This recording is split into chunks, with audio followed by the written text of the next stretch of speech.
Today we're talking about Annihilation, the new map pack for Call of Duty Black Ops. We have 4 new multiplayer maps: Hangar 18, Silo, Drive-In, and Hazard, and a new zombies map called Shangri-La.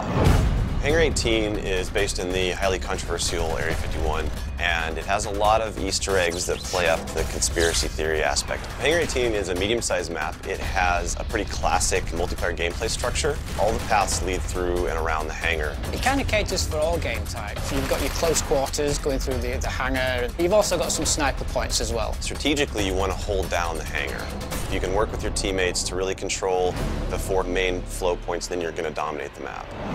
Silo is based on a Russian underground nuclear missile silo construction site. It's probably one of the largest maps in the entire game. Silo favors players who take their time because there's a lot of flank routes and a lot of interconnecting paths. So players who are smart and use decoys and pay attention to the mini-map are going to be more successful. You can't really stick around in one place for too long because you're going to get shot from multiple angles. You really need to learn how to play the map, how the paths flow, and you need to stay on the move.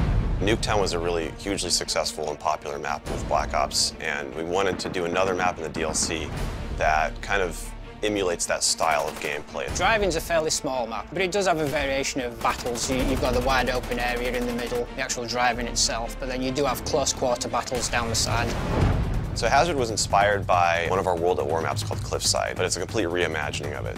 We've actually turned it into a golf course. It's a great level. Hazard is probably one of the only maps in the game that focuses almost exclusively on long-distance engagements, and the long-range snipers and LMG gunners and assault rifle guys are going to have an advantage. You're definitely going to want to avoid the fairway if you're not a sniper and stick to the edges of the map where there's some more intense choke points and medium-range engagements.